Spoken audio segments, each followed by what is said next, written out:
Welcome to the Fireside Chat. My name is Reverend Sean Tripline, as you know, and I am so glad to be here at Bethlehem Baptist Church. As we invite people into this space, we ask that those that are in our live feed would go ahead and share this video with everyone that is your friend on Facebook, on YouTube, whatever that is. Make sure you share this video. We're going to have such an important conversation today here live from the cafe of Bethlehem Baptist Church. I am joined, as always, with Pastor Charles Kwan, our wonderful pastor, but we have some special guests today. We also have Chief Kenny from the Lower Gwinnett Township Police Department, as well as Lieutenant Gargan. And we are so thrilled and ecstatic that they have decided to come and spend some time with us in this candid conversation about the welfare of our community, as well as what's happening in the world around us. So at this time, I'm going to ask that Pastor Charles Kwan would open us up in the way that he sees fit. Let us pray. Our gracious God, we thank you for this opportunity that you've given to us to spend these sensitive moments in dialogue as we are faced with so many challenges. Bless us as we share this conversation today, we pray. Amen. Amen. I'm really delighted to have Police Chief Kenny along with Lieutenant Mike Garner to be present with us this afternoon. This is not a public relations kind of opportunity. It really is to get into the heart of the matter as we deal with Black Lives Matter and all the other concerns within the life of our community and in the nation and the world.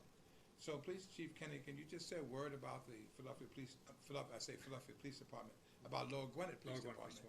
Hi, yes, welcome. Thank you for having us, first of all, Pastor Kwan and Reverend, thank you. It's a pleasure to be here. Just to give you a quick background, I'm the police chief for Lower Gwinnett Township.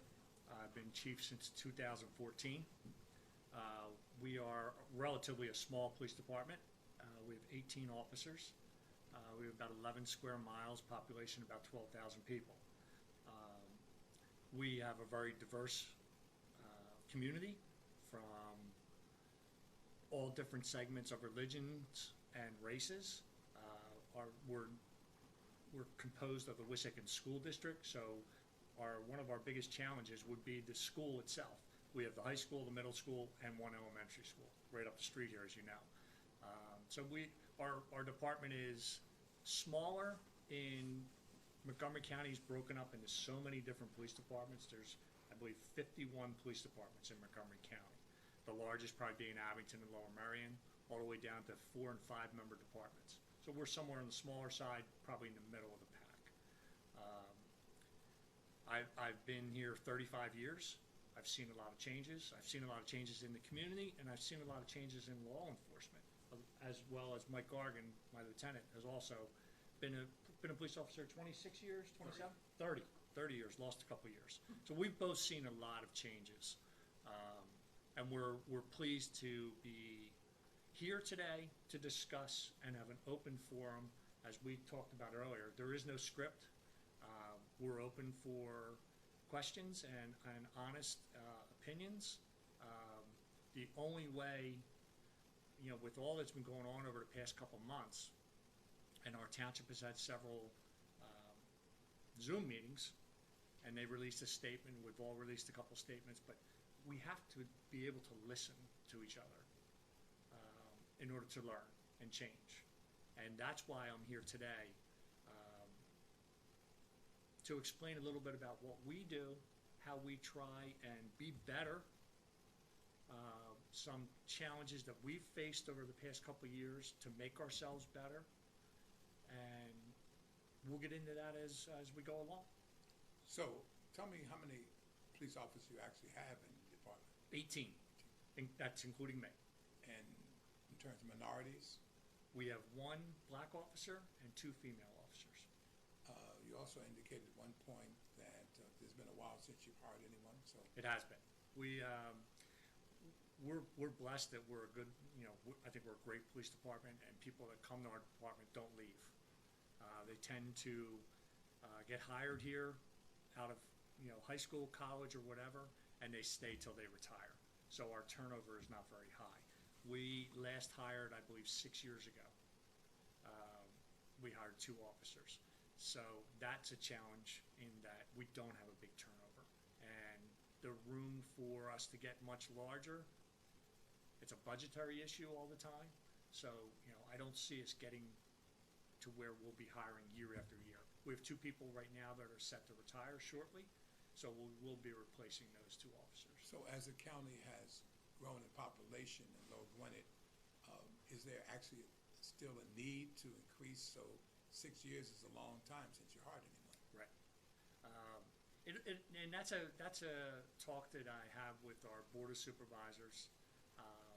The question always becomes, you see some larger departments will do cop camps. They do a lot of children's activities. They try and do a lot of community policing, and it takes extra people to do all that. We have enough people on our police department to handle our calls right and respond to all incidents that we would need to be prepared for. So I'm going to ask the other question that is always in the hearts of minds, particularly African Americans. How are you responding to the movement of Black Lives Matter? And when you talk about the Lord Gwinnett being one of the smaller districts in our county, right, what are the other districts doing as well as Montgomery County? And do you have sensitivity training, chokeholds, those kind of things? Right. So can you tell me about that? And maybe, Lieutenant, you can kind of chime in as well. Sure. So you asked a couple different questions there.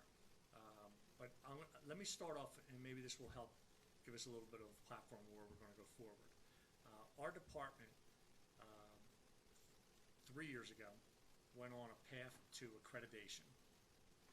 And accreditation is a professional standards model that the state has set up, that there are certain guidelines, procedures, policies that the state has put out there that if you want to be an accredited police agency, you have to meet these guidelines and these standards.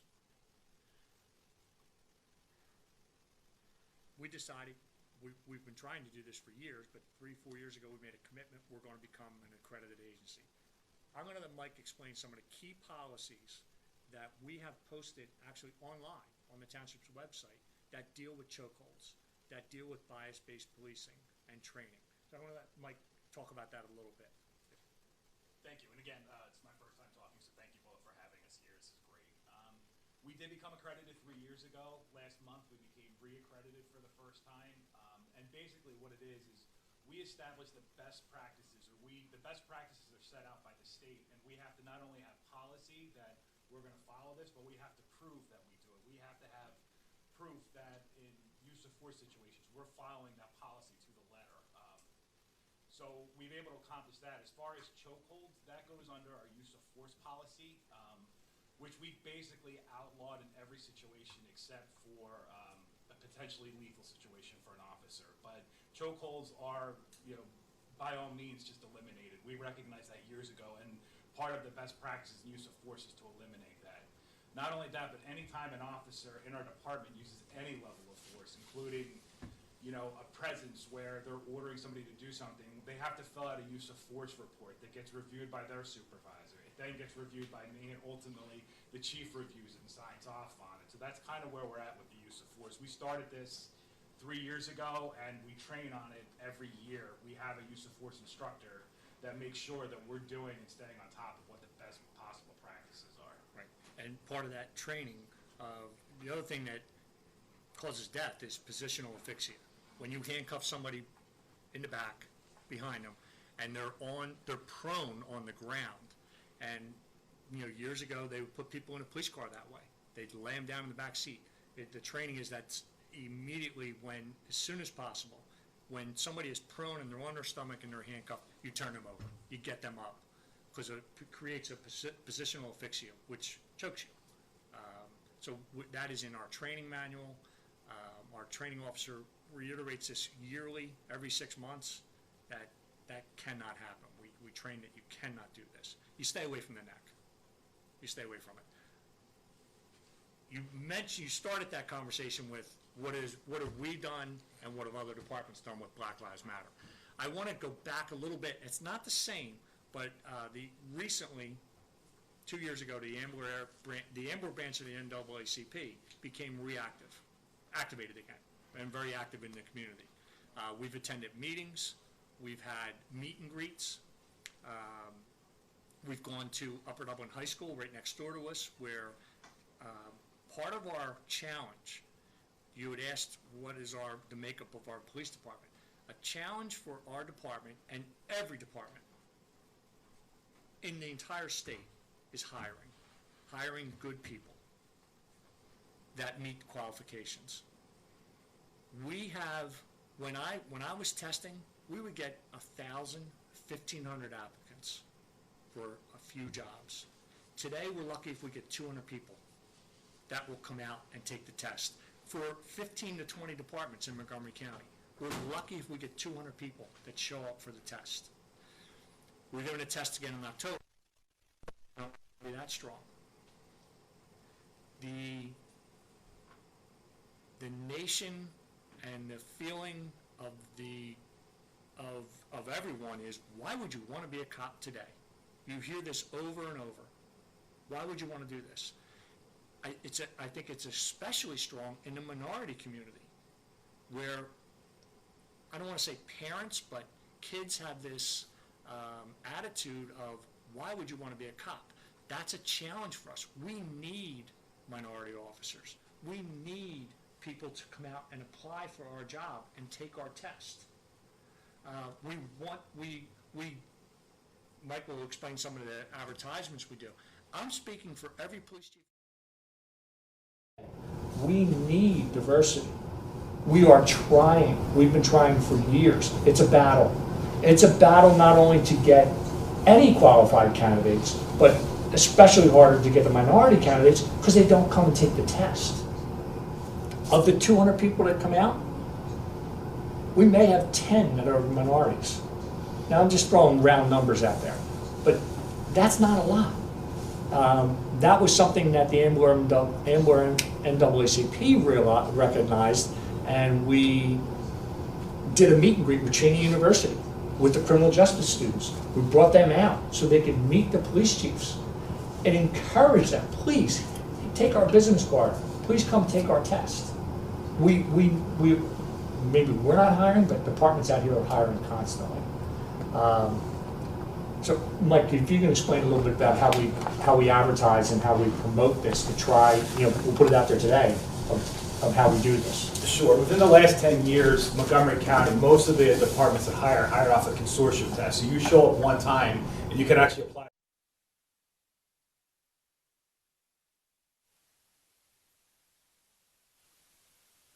Where they can talk to you. About 10 years ago, we really made an emphasis on having the most equally diverse, non-biased test we could have. And the way that they test for that is to really emphasize people that want to be cops. That way, it's pretty much culturally neutral. If that's what you want to do, then that's really what we're looking for in the tests, and then those results go out. So that seems to have gotten us a little bit more diverse as far as the test and who finishes in the top 20, 30, 40, 50 people that are in there.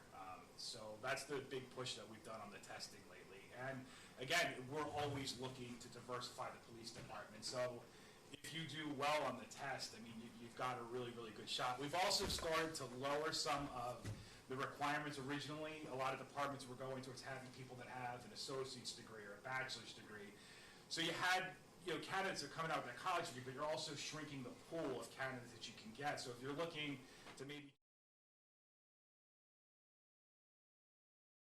to school, we can train people. I mean, it's a good job. A lot of police departments will actually help and assist pay your college tuition. So what we're really looking for is the best possible person. Training in college, we can take care of that. But if you're going to join our department, like the chief said, we don't lose people. It's a 30-year process that you'll be in there.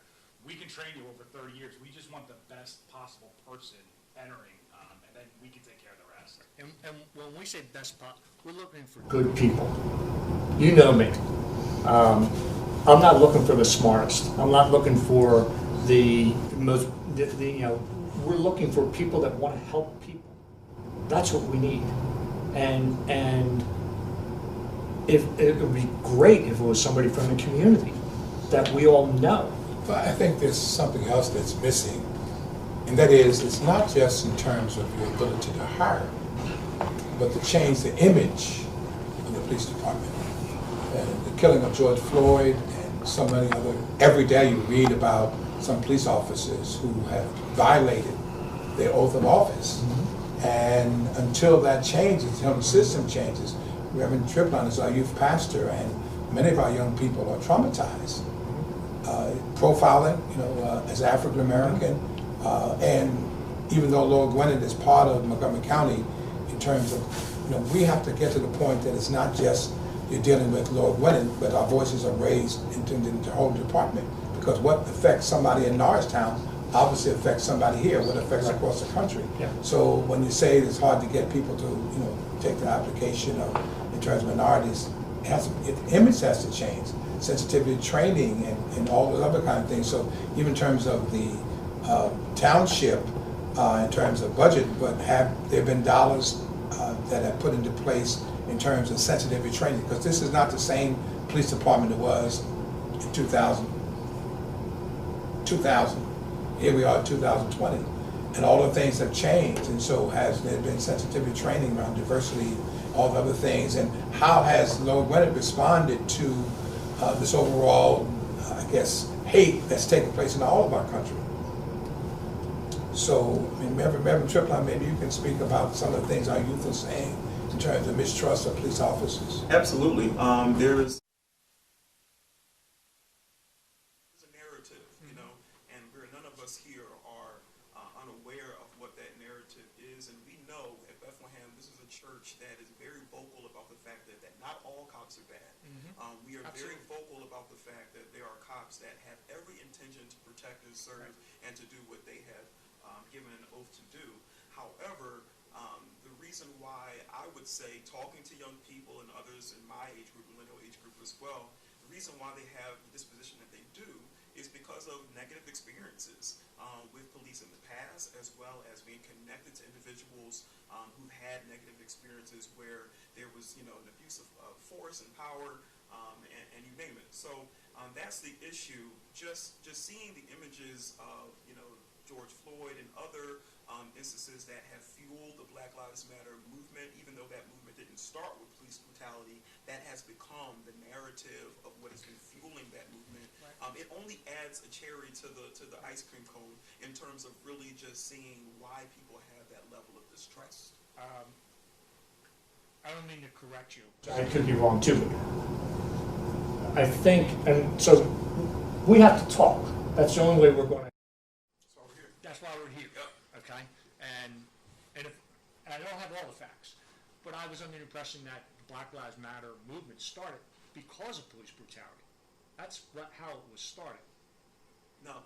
Black Lives Matter movement started with the killing of Trayvon Martin, which was done by a community watch person. Correct. Right. So the response to that, as well as the state of Florida giving, the verdict that they did, was where the movement actually started. But since then, the narrative has changed. And now the issues of police brutality, which are not new. We've had conversations about this throughout generations, especially from the 80s and the 90s, during the war on drugs and so forth, to this present day. So that narrative is, you mentioned parents and kids, and there is a communal and societal element to how individuals of color, have to think about, police, depending on what district they're in.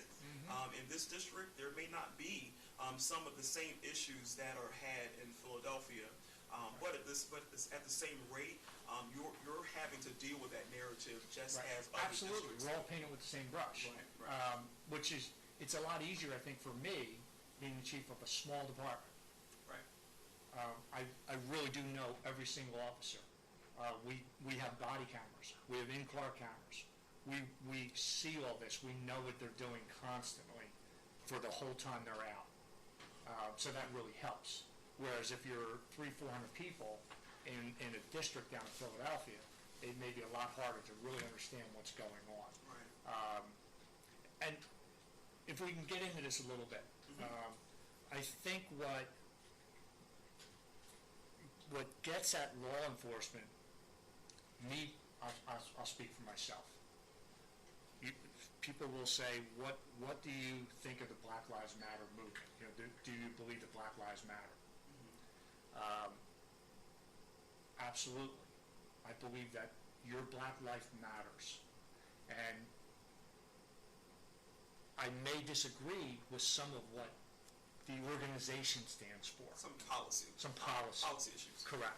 That's where law enforcement has a tough time balancing going to a protest march or being involved, being active. Whereas we want to support young people especially. There was a march 2 Saturdays ago at Wissahickon High School where our school resource officer marched with the kids down the street. It was wonderful.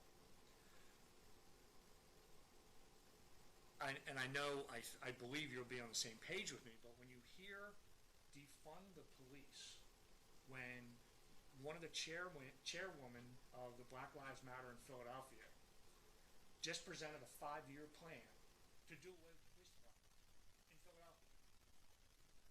You can't expect law enforcement to be behind that. How can we do away with the police department? There was a member of the Black Lives Matter movement in New York who stated when there was a candidate, she was a Miami police chief, I believe, or assistant police chief in Miami, she's 20-year law enforcement. She's a candidate to be vice president for Joe Biden. And Now that means I think that is the name. in Florida? In Florida. Yeah. Did you hear the comment that was made by the New York chapter? No, I did not. She cannot be vice president. She's no longer black. She's blue. She's been in law enforcement. She's no longer black. I say that because I want to talk to you guys today. We need to. This is. So that's where the law enforcement, might personally, has. I have no problem with Black Lives Matter, but the organization, I think, is what a lot of white people may not understand. And some that do understand only hear certain portions, and that's what makes them go a little. Yeah. Let's fill in the gaps a little bit. I know the camera may not be on me right now, but I'm just going to speak, and hopefully the camera will catch what I'm saying. There's an issue here, as you've mentioned. You have the Black Lives Matter movement, which is, in the very quintessential sense, just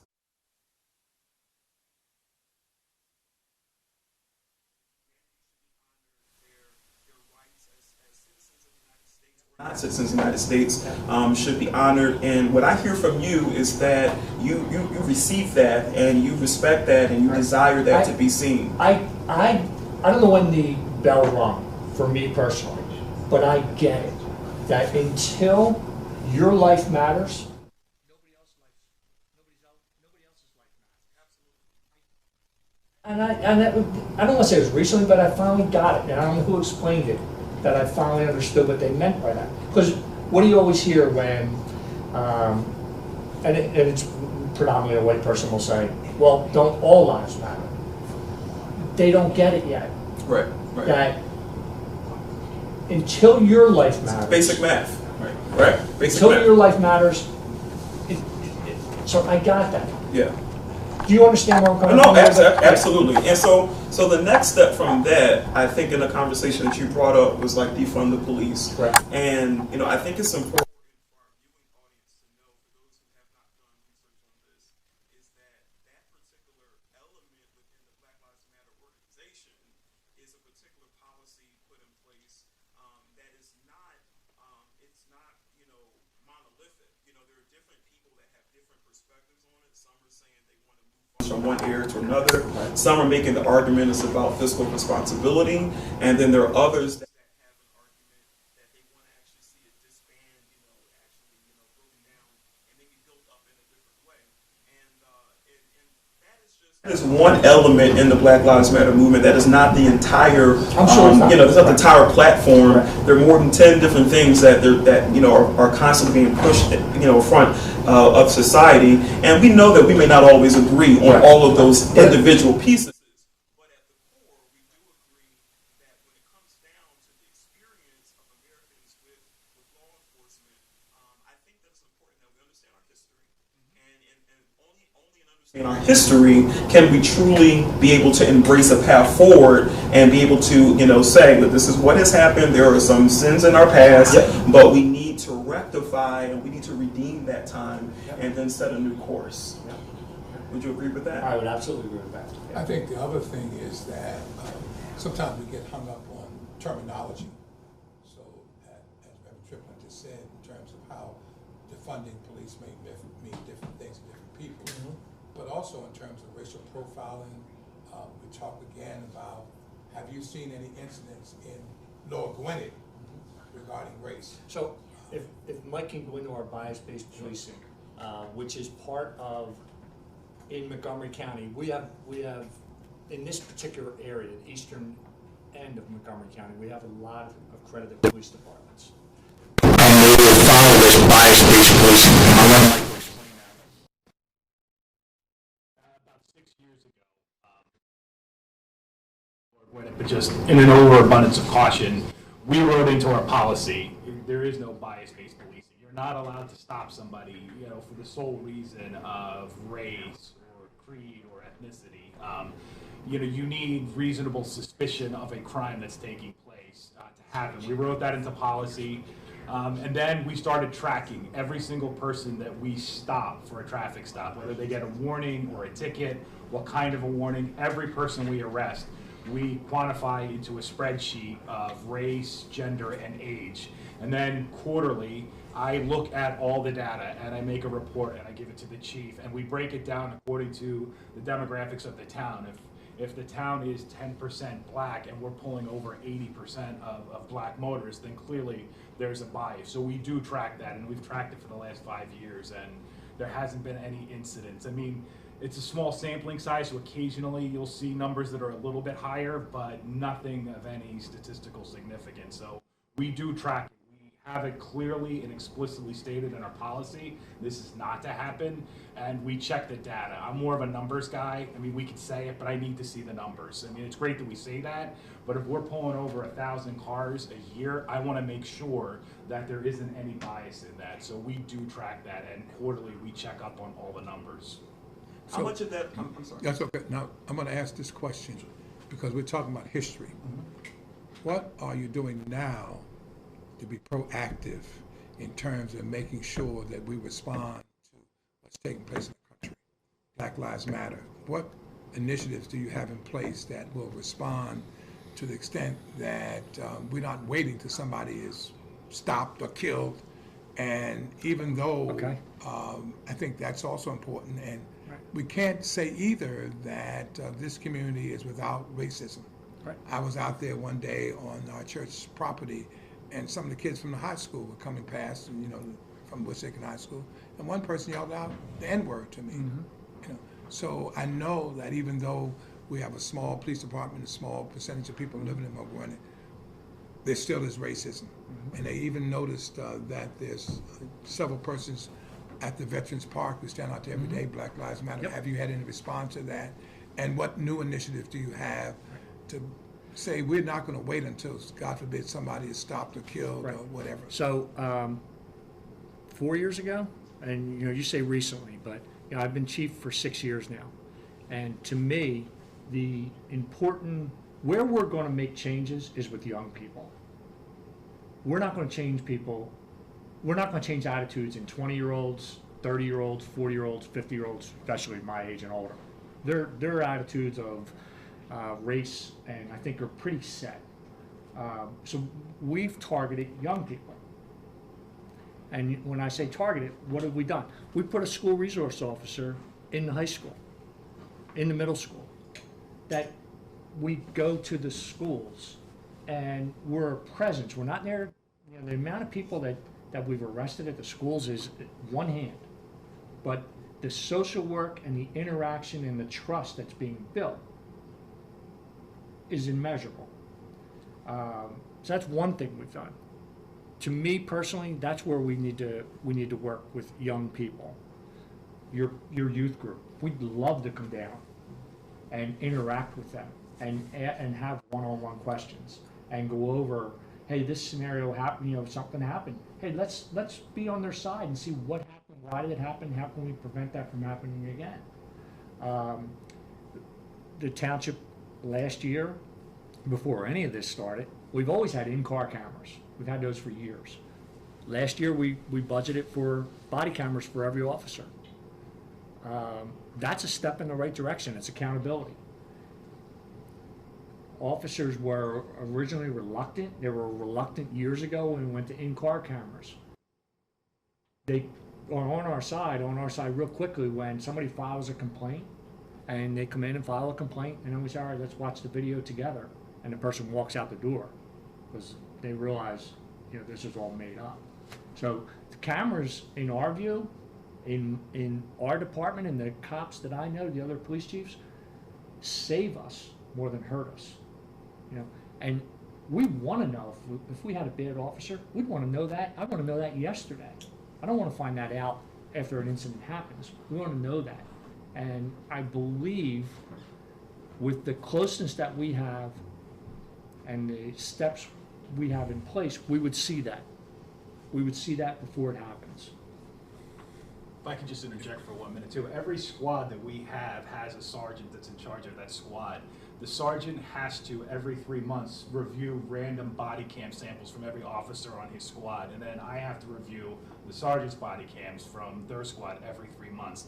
Just in case there's something that we're missing, we take a random sampling and we review it and we sit down to make sure there isn't any safety issues, bias issues, anything that's unprofessional, anything that violates our policy. We call it right out. We have immediate training if it's needed. And mostly the only things that we've caught have been safety issues where maybe an officer's not quite as safe as they should be in certain situations. But we do monitor. We haven't had any issues, but we're constantly monitoring to make sure that we are doing exactly what we say we're doing. Because ultimately, we work for the taxpayers. We understand that and we know that, and we want to make sure that we're doing our job correctly. And I said earlier, I'm speaking for our department, but I'm very friendly with the other police chiefs in Montgomery County.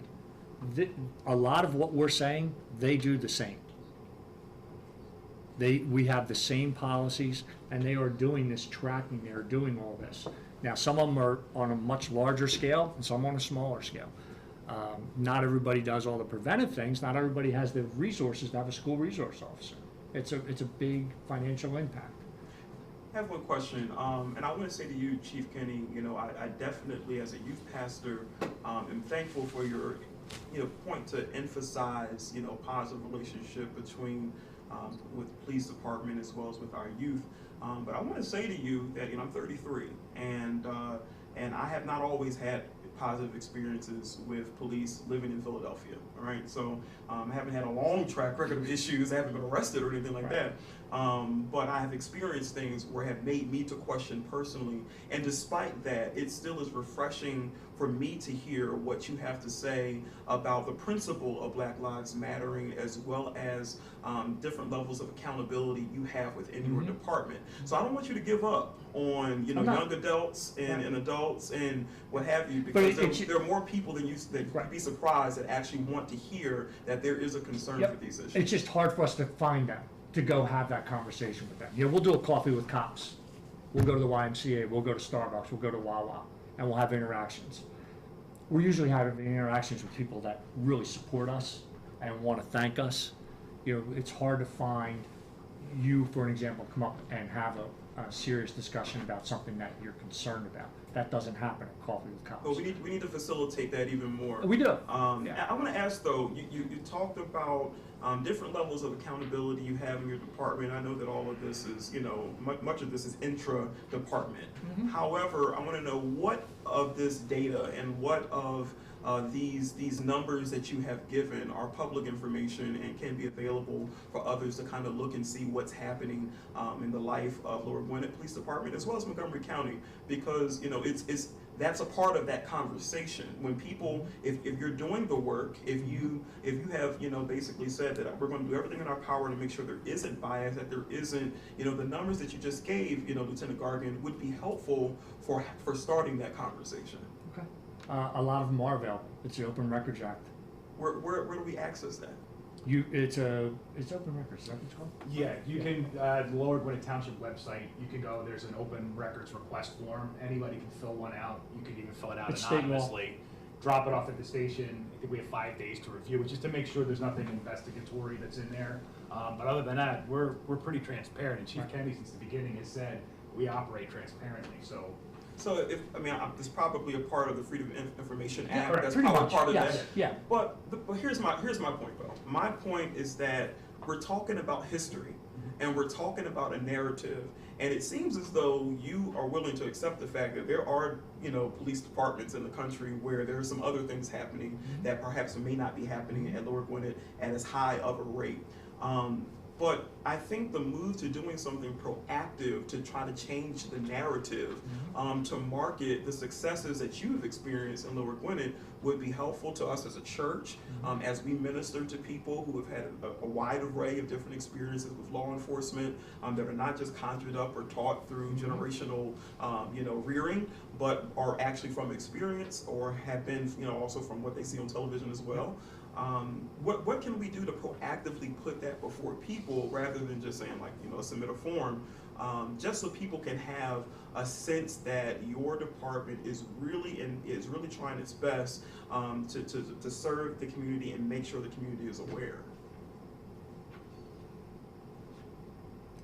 Go ahead.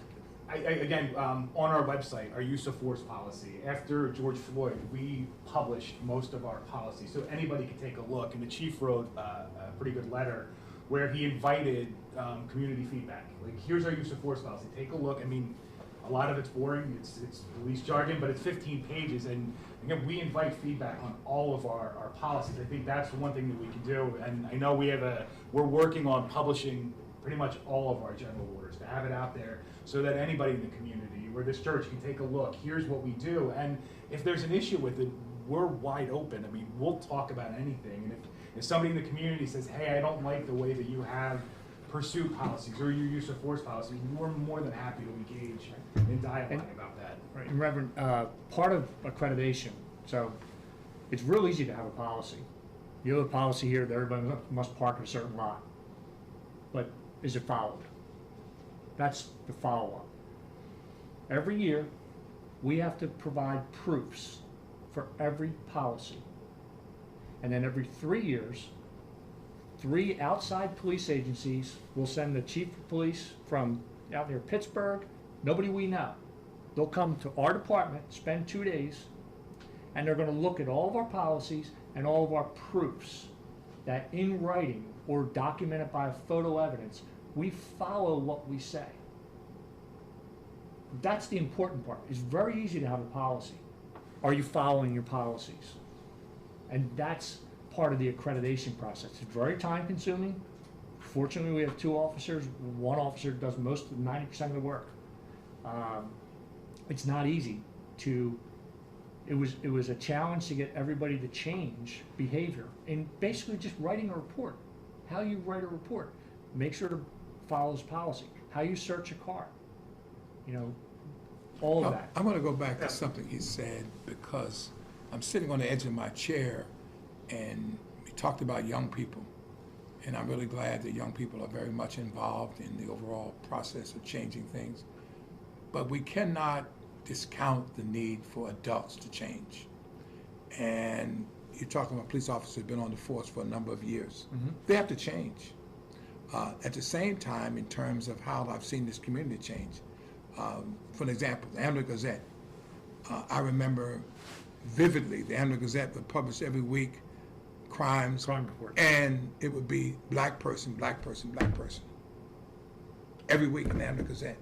We cannot also assume that because we've not had a high rate of those incidents that racism does not exist in Lower Gwinnett. We cannot do that. No, I'm sure it doesn't. So we don't want to wait until, God forbid, something terrible happens, but talk about initiative and the additional police training even now. Right. So if you're saying that it's a small police department, 2020 is nowhere near it was in 2019, 90, whatever the case may be, how are we making those radical changes to be effective? Because again, we still have people who live in, even though we're in Lower Gwinnett, we have members who live in Pottstown and Norristown and other places. And when I read the newspaper again to see the unbelievable, I guess, description of even their crimes and how they paint them as black and all those other kind of things. So when we talk about having a network of police departments, so it can't be just Lower Gwinnett, it's got to be the entire county. Yep. And are we talking about having the kind of sensitivity training, are we talking about all of our officers, and are we talking about, you said something else that was also, you said, I finally got it.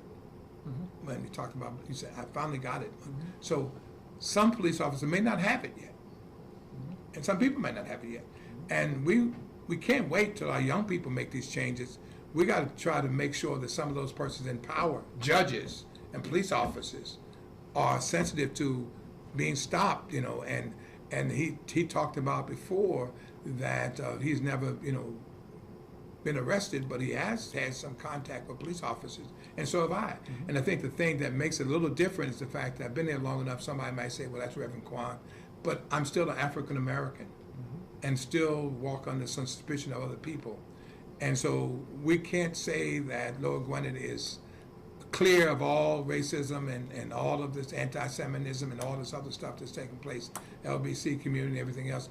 We have to find ways to put that on the top of the agenda and make sure that we're doing everything we can. And I come back again to say also that we got to find a way also to do police training, even though you have officers for a long time, and to hire individuals that are free of, and I don't know what the test takes at this particular moment, whether or not the test need to be revised or whatever. But also when we say, which is also not good to say, we can't find minorities. We got to change that language. We got to change that. There are people, and again, change the image of the police department, but there's still people who would like to use the same way in terms of the armed forces. No matter, I mean, there's still some people who volunteer for the armed forces, those kind of things. So we got to move beyond, we can't find people. That doesn't come well. I understand. Yeah. I understand. I think that's a question. Yes, we have a caller that's here. I think it's in the same, this question I believe is in the same vein of what you're talking about, Pastor Kwan, about sensitivity. Brother Courtney, you are live on the Fireside Chat. We are here with Chief Kenny as well as Lieutenant Gargan, and we're so thrilled that they're in this space having this conversation with us. Do you have a question about our conversation today? Yes, I do. Good afternoon. Good afternoon. Both of the police officers and you and Pastor Kwan as well. I missed the first 10 minutes, and I had a question concerning the percentage of minority officers. But for right now, I'm going to let that go. I will find that out in time. I'm going to focus on the sensitivity training, and what I want to know is if sensitivity training includes how to subdue / apprehend suspects, to be more specific, so that they are not harmed, their life is not in danger. And also, I have a question concerning defunding. What I would like to know is, does that mean no additional funds or funds being taken away? And I guess I should put this question before that. Does it affect suburban police departments, or is that just a big city issue? Now, if it does affect you, how does it affect you? Well, yeah, Brother Courtney. Answer. I'd like to add this. Okay. I pray for the 2 officers that are there and every single officer under their command that they will always come home safe and sound to their loved ones, and that God will give all of them a heart of love for God in Christ and compassion for all the citizens of all colors. Amen.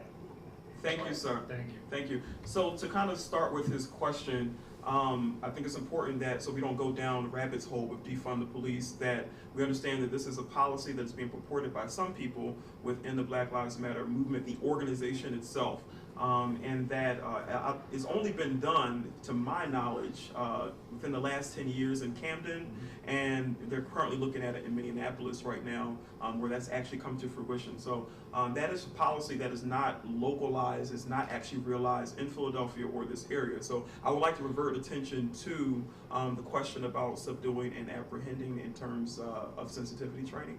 Sure. Yeah, I think we touched on it a little bit. We do use of force training every year. We have an officer who's well trained in that. It's not only a written exam, but it's a practical exam. We'll spend 8 hours in a day practicing different maneuvers. But probably even more important than that, the chief put out training for us on de-escalation, which is basically verbally talking to somebody, doing whatever we have to do, no matter how long it takes, to not have something get physical. I mean, 30 years ago, I can remember if there was somebody that was unruly, drunk, whatever, we would kind of rush in, overwhelm them, cuff them. Now, if we have to talk to somebody for a half an hour and not put our hands on them, that's the approach that we want to take. And every member of the department has been trained in verbal judo, de-escalation techniques, so it doesn't reach that physical point. But to answer the question specifically, we do train in physical control of people. We're always looking in new trainings for that. And the chokehold, I think we already addressed. I mean, that's out. That's been in our policy for 5 or 6 years. Under extremely dire circumstances, the only time that's even allowed to be considered. There's been a huge push for years now on mental health training for police officers, where we hear now where part of the movement is, why would you send a police officer to a mental health incident?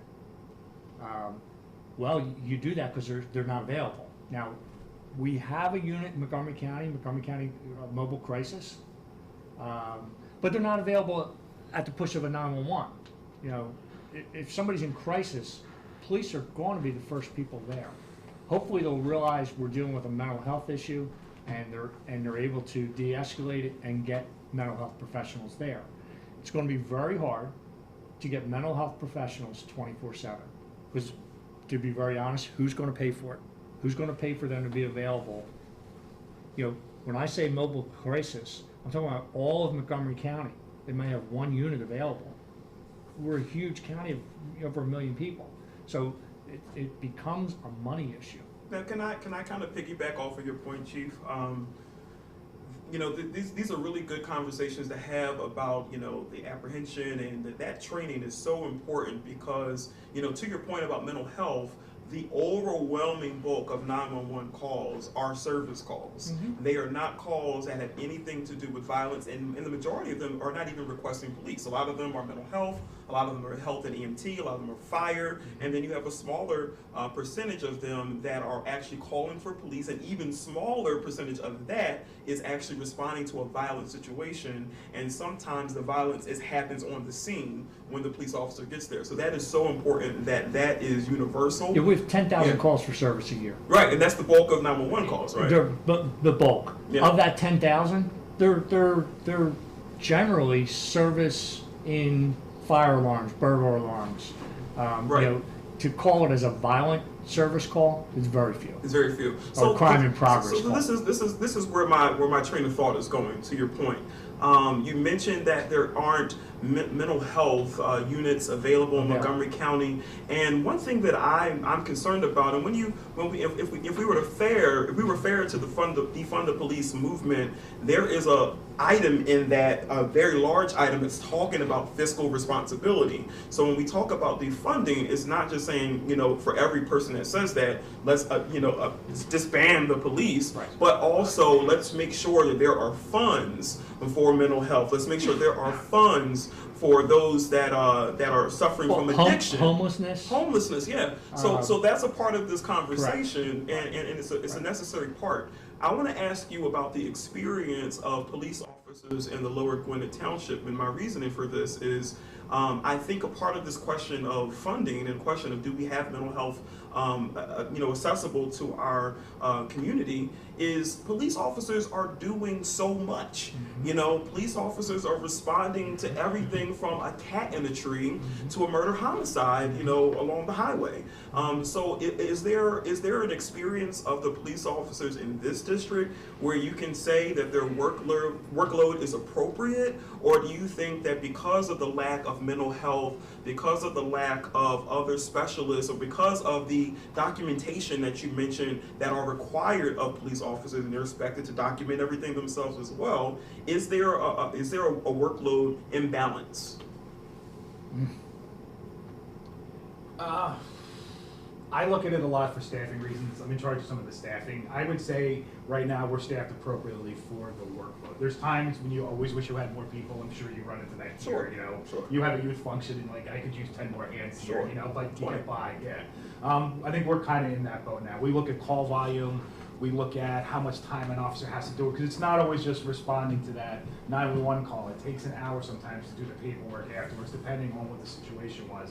So we never really fall behind. There's times where people are scrambling or we'll call somebody extra in, but I would say the workload is about appropriate. We always wish we had more people because I think community access and community events are huge, especially now. Right. And unfortunately, whenever budgets get tight, that's always one of the first things that kind of gets cut. Like, it'd be nice to have a lemonade party where we have kids, but we need police cars that are running too. So, Right. I mean, we always wish we had a little bit more because we could do more with it, but I would say right now we're staffed appropriately. Now, what about the elements of the police officer's job that are more on the lens of documentation and other things like that? What if you had other civilians that were, you know, government actors that were helping alongside police officers to lessen some of that load?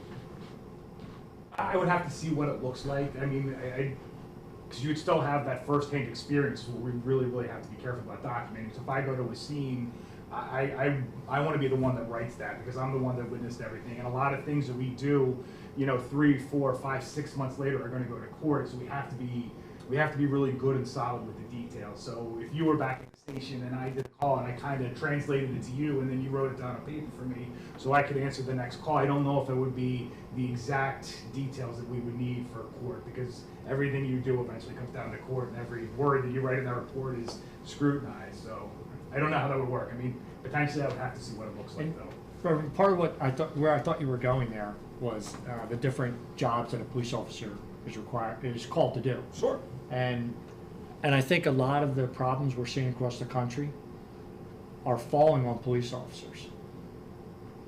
Unemployment, lack of housing, homelessness, lack of jobs, lack of education. All of these tend to be in a poorer community and it can bubble up. And you can't call somebody because you don't have a job. You can't call somebody because your rent is due and you're going to be out of your house. So a lot of these calls that police get are dealing with those issues that we're called to somehow try and clean this up, and it's not easy. So I don't interrupt you, but the same way you look at that, the same way police officers are also subject to getting hold of the environment in this country. So racism, how they respond to that. Yep.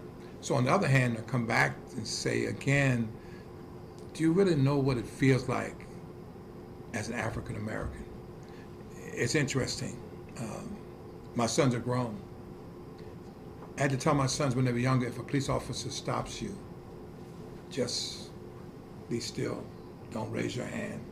You know, just take it easy. Mm-hmm. That was when they were young. I still now have to talk to my grandson 25 years later about the same thing. Mm-hmm. That's not changed.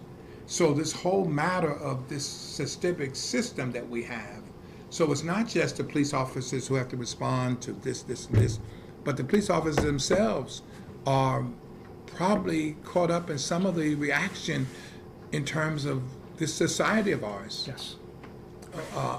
None of us are immune.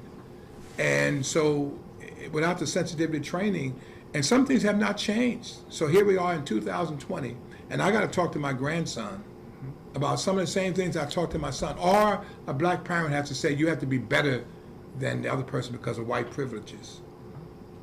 And we're having this conversation now that probably is old conversation, but how we listen to each other and how we talk to each other, and at the same time to understand, as Reverend Tripline said, the Black Lives Matter didn't start with the killing of George Floyd. And until we come to the point that we have to change the system, and part of the system is police officers. So when you say again, it may be repetitious, that you can't get people because the police officers, in spite of the fact that there's some wonderful police officers, but as a whole, people mistrust them. Total And when you stop, the first thing you're going to say, what is this person going to do to me? Right. Or you walk down the street and you're suspicious because you're in a neighborhood, somebody say you did something, and right away you're on defense. And so this whole matter, or you hear conversation, you're not like one of them. What do you mean like one of them? So, you know, we got to change, and we can't just do it in terms of our young people. We have to change ourselves. So some of the police officers who may be set in their ways, and that's not to say good or bad, but there's got to be, listen, this is 2020. Right. What we need to do I want to make sure I don't run out of time here. What I think needs to be done when we talk about, and I think you may have misunderstood me a little bit. It's hard for us to change attitudes of the public, of the older generation. We can change attitudes of our people. I have no problem doing that. What I think needs to be done for some larger police agencies or high crime areas, I don't think those police officers that are on the news today, that there's police brutality, I cannot believe that they took that job 25 years ago when they swore an oath to uphold, that they ever envisioned they'd be in that situation. I think they took that job to help people. But over the course of their career, what have they seen or what have they lived through that changed their attitude? That's where police, as a chief, we have to recognize that, and maybe that officers need help. Hey, this isn't the guy to be on patrol anymore. He's got a short temper. He's seen too much. He's burned out. He's tired of it. That's where I think we have to recognize as law enforcement that we have an issue. I didn't want to get misquoted in saying that we can go to the kids in schools. We have an opportunity to do that. It's hard for me to change attitudes in our community of older people. Yeah, and I understand where you're coming Okay. from with that. I just don't want, I think to the point that you've made about the police officers that get burnt out, I don't want the department to get burnt out in reaching out to the community as well, Right. the full community, and making sure that, because there are opportunities. I think that the conversation that we have had is refreshing. Because we've been able to, in a cordial way, in a civil way, talk about the Yep. concerns of our hearts and the concerns that we have for the community, and I believe that we have a consensus that we want to move things forward and we don't want to dehumanize anyone, and that has been a positive thing. And I think that would go a long way for a lot of people, because that's not the case in every department in No. every district. So I'm glad to have this conversation, to have had this conversation with you, and I just overall. I want you to know that, my desire in asking about the information requests and things like that is really, not working against the department. I want to Absolutely. work in the favor of the department so that people can have access and know what is happening in their communities, Right. so that. And that's just so not that- here, that's everywhere. That's everywhere, right? So that the national conversation can be contrasted to what's happening locally. Now, obviously, what we do here in Lower Gwinnett is going to be different than what happens in Philadelphia. You mentioned poorer communities. We mentioned a few other things about the demographics of other communities. That isn't, Lower Gwinnett. Right. And we have to kind of tailor it to the particular community that we're referring to. But that's Yeah. something that I think will be positive. And we want to be part of the solution. We want to be part of the conversation. We want to come out and speak. We really do. Well, let me again thank you so much for this honest This went too fast. conversation. It went way too fast. And part of the challenge is how do we listen to each other? We can talk, but how do we listen to each other? And again, I would ask that you would continue to have dialogue with our youth pastor, Absolutely. who has his hands and heart with our youth, and some of them are really dramatized. by And all this I'm taking sure they're place. not just from Lower Gwinnett. Right, Sure. that's correct. So, Absolutely. it'll be a great experience for us to hear Right. what experiences they're going through. Yeah. Absolutely. Yeah. Yep. So this is just one component. We want to stay engaged as much as humanly possible, working with the school districts. We're sitting right down the street, Yep. and we were doing some things with the students from Wissahickon after-school program until the virus COVID. came in. But we still plan to continue to be a church that serves the whole community. And so we thank you again for just taking the time to spend with us. Anything we can do on this end to help, we're able to do that. We're not enemies. We're working for the same cause to Absolutely. benefit the lives of people. Yep. So we thank you again. And Reverend, would Thank you you. just close us out in prayer? And again, we are appreciative and pray God's blessing upon you and your homes and upon opportunities that we have to build a better community. I think Thank you. that's what we need. And maybe at some time we can also speak to your police department. Absolutely. I think, as you speak to us, I think it's another opportunity for us to speak to the, if you got 18 officers, maybe that's another way to kind of say, we'd like to speak to you individually as well, or collectively, some Right. way so that it's an ongoing relationship, because even though you're here and you speak on behalf, but we need to know the voices of others as well. Yeah, absolutely. Let us pray. Eternal God, we just thank you for this time that we've had this fireside chat. We just thank you so much for Chief Kenny and Lieutenant Gargan and how they have taken initiative to have a conversation with us about the welfare of our community. And we believe this is such an important conversation as you are burdened to have all of your children protected and under the same care, with the same rights and with the same experience as human beings. You have created us all in your image according to your likeness. And we pray, God, that we do everything in our power to uphold the rights of individuals, to be stewards of love, to be stewards of order, to be stewards of everything that shows us as a beloved community. We pray, God, for their protection. We pray, God, that you will keep them safe, that you will help them in their decision making as they are expected to handle so much. And we're not neglectful at all to point out the fact that so much has been required of them. And even though they have training, even though they have policies, even though they have all these other things at their resources, we also want to say we pray for your grace and your mercy to cover them as they do the work of servicing and we do the work of protecting our community. In Christ's name we do pray. Amen. So as we conclude, I want you to meet Joe Wingen. Joe, he's been with us almost over 20 years. He does our live stream, does our television broadcast. This young lady, Dana, has come on board.